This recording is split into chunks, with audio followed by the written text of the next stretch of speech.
Whenever we talk about the Israel-Palestine conflict, one sentence dominates the public discourse. My commitment to the safety of the Jewish people and the security of Israel and its right to exist. Right to exist. The right to exist. The right to exist. But here's the paradox. More than 75 years after Israel's founding, the state demanding global recognition has never defined where its borders begin or end. Much of what we call Israel rests on armistice lines and battlefield gains amid what looks like a policy of deliberate ambiguity. To understand how we got here, we must go back in time. Bear with me, this one's worth sticking around for.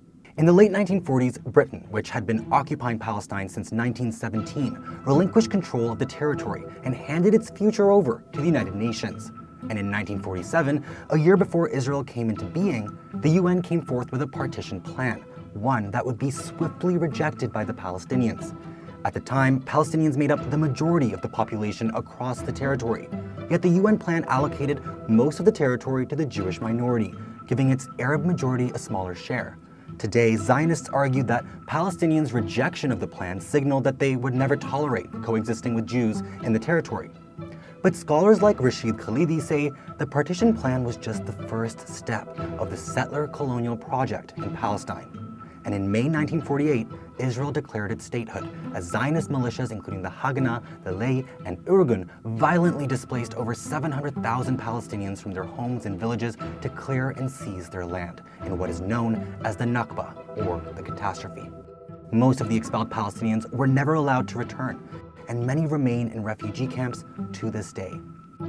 War then broke out between the newly founded state of Israel and a coalition of Arab states after Tel Aviv bombed neighboring countries, Egypt and Syria, with armistice agreements signed between Israel and Egypt, Jordan, Lebanon, and Syria in early 1949. These armistice boundaries became known as the Green Line, effectively defining Israel's territorial boundaries.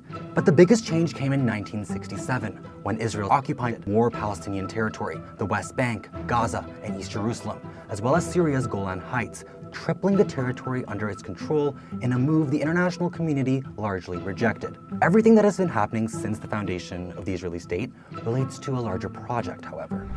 Greater Israel. The colonial ambition dates back to late 19th century Zionist movements. Some versions imagine Israel stretching from the Nile to the Euphrates, part revisionist history, part religious political creed, part good old-fashioned colonization. Theodor Herzl, a Viennese journalist who was the founder of modern Zionism, wrote in 1904 about a future Israeli state whose borders extended to the Euphrates. Revisionist Zionist Zev Jabotinsky envisioned the same state absorbing Jordan. And Israel's first prime minister, David Grun, also known as David Ben-Gurion, called Israel's early borders merely a step. Today, the same expansionist vision is echoed in the likes of Israeli finance minister Bezalel Smotrich and far-right settler Daniela Wise. I want to have for the Jewish nation the promised land from the Bible, from the Euphrates to the Nile. And I'm sure it will be. I don't see anything extreme in my approach. Israel's liberal supporters abroad dismiss Smotrich and Wise as fringe figures, but Prime Minister Benjamin Netanyahu has also endorsed similar ideas in Hebrew media. During an interview with Israeli channel I-24, a map of Greater Israel was handed to him. מה זה? מפת הארץ המובטחת. יפה. הגיע הזמן, קוראים לזה ירושלם. תודה רבה. אתה מתחבר לחזון? מאוד. באמת? מאוד. זה ישראל השלמה.